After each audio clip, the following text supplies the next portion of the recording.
హైదరాబాద్ కుత్బుల్లాపూర్ గాజుల Ramaram survey number 307లో గతంలో హైడ్రా కూల్చివేసింది. పేదల నివాసాలు అదే ప్రాంతంలో ఎమ్మెల్యే అరికపూడి గాంధీ ఆక్రమించిన 11 ఎకరాల భూమి చుట్టూ ఏర్పాటు చేసిన రేకుల షీట్స్ ను బీఆర్ఎస్ ఎమ్మెల్యేల బృందం పరిశీలించింది. తెలంగాణలో కాంగ్రెస్ వచ్చిన తర్వాత వసూళ్లకు పాల్పడుతున్నారని నేతలు ఆరోపించారు. ఎమ్మెల్యే వివేకానంద గౌడ్ పేదల బతుకులు చిందరవందర చేస్తున్నారని విమర్శించారు. హైడ్రా బాధితులకు అండగా ఉంటున్నామన్నారు మాజీ మంత్రి ఎమ్మెల్యే జగదీశ్వర్ రెడ్డి. అధికార పార్టీ నాయకులకు కొమ్ము కాస్తున్నారన్నారు. పేదలను రోడ్డున పడేశారని, కానీ అరికపూడి గాంధీకి మాత్రం రక్షణ కల్పిస్తుందన్నారు మధుసూదనాచారి. పేద ప్రజలకు ఒక న్యాయం, అధికార పార్టీకి మరో న్యాయమా అంటూ మండిపడ్డారు.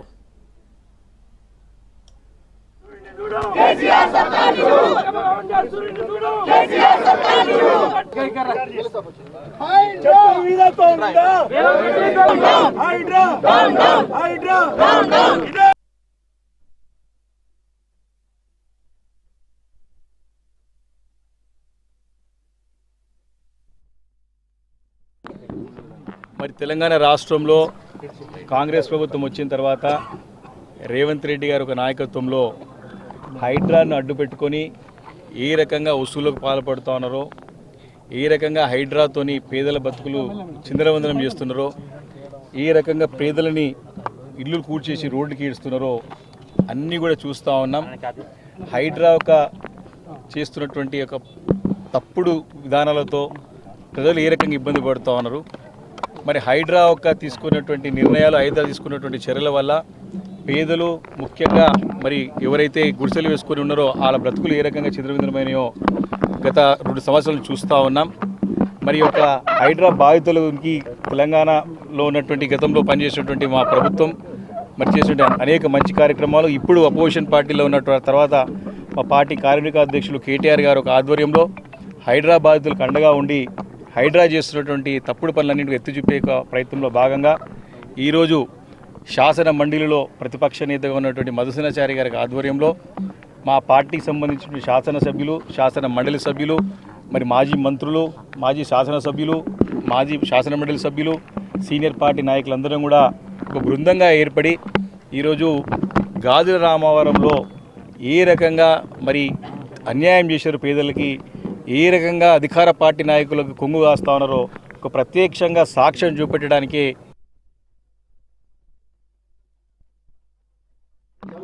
పేదల పక్షాన పేదలకు జరుగుతున్నటువంటి అన్యాయాన్ని ఎదిరించి తీరుతాం అనేటువంటి సంకల్పంతో వచ్చేసినటువంటి గౌరవ శాసనసభ్యులకు, శాసన మండలి సభ్యులకు, మాజీ మంత్రివర్యులందరూ కూడా ఏకోన్ముఖంగా ఈ కార్యక్రమానికి ఇక్కడికి రావడం జరిగింది. హైడ్రా రేవంత్ రెడ్డి సృష్టించినటువంటి ప్రభుత్వం సృష్టించినటువంటి హైడ్రా పేదల పాలిట ఒక శాపంగా, అక్రమార్కుల పాలిట వరంగా తయారైందనడానికి నిదర్శనం ఇక్కడ జరుగుతున్నటువంటి భూ కుంభకోణం. కేసీఆర్ గారి నేతృత్వంలో తెలంగాణ సాధించుకున్న తర్వాత 10 సంవత్సరాల పాటు దేశంలో, రాష్ట్రంలో ఉన్నటువంటి నిరుపేదలు అన్నం పెట్టే అన్నపూర్ణగా హైదరాబాద్ మహానగరం వైపు చూసి అనేక మంది నిరుపేదలు జీవితాన్ని వెతుక్కుంటూ వచ్చినటువంటి హైదరాబాద్ మహానగరం ఈరోజు దుర్మార్గపు రేవంత్ రెడ్డి 2 సంవత్సరాల పాలనా కాలంలో ఏ మూలకు పోయినా పేదల హాహాకారాలు ప్రతిధ్వనిస్తూ ఉన్నాయి. మరి బాధ్యతాయుతమైనటువంటి ప్రతిపక్షంగా ఆ రోజు తెలంగాణ కొట్లాడి సాధించినటువంటి పార్టీ నాయకులంగా మా నాయకుడైనటువంటి, మనందరి నాయకుడైనటువంటి కేసీఆర్ గారి ఆదేశాల మేరకు తెలంగాణలో ప్రత్యేకించి హైదరాబాద్ మహానగరంలో ఎటువంటి దాష్టీకం పేదల పక్షాన జరిగిన, పేదలపైన జరిగిన సహించేది లేదు అనేటువంటి ఆలోచనతోనే హైడ్రా అనేది ప్రభుత్వ ఏజెన్సీ కాదు. ఇది కేవలం రేవంత్ రెడ్డికి సంబంధించిన ఒక ప్రైవేట్ ఏజెన్సీ లాగా పనిచేస్తుంది. రేవంత్ రెడ్డికి డబ్బులు సంపాదించి పెట్టడానికి కావాల్సిన ఏజెన్సీ లాగా పనిచేస్తూ ఉంది. ఇవాళ ఇక్కడ కావచ్చు, అక్కడ మూసి ఒడ్డున కావచ్చు. మూసి ఒడ్డున నీళ్లు ప్రవహిస్తూ ఉన్నాయి, ఇప్పుడు పక్కన నీళ్ళను ఆనుకొనే కడుతూ ఉన్నారు. అయినా ఈ ప్రభుత్వానికి చీమ కుట్టినట్టు లేదు. హైడ్రా అటువైపు చూడడం లేదు. అంటే ఇది చాలా స్పష్టంగా కనబడుతుంది. ఈ ప్రభుత్వం పెద్దవాళ్ళ కొరకే, ఉన్న వాళ్ళ కొరకే తప్ప ఈ ప్రభుత్వం పేదల కొరకు కాదు అనేది చాలా స్పష్టంగా కనబడుతుంది.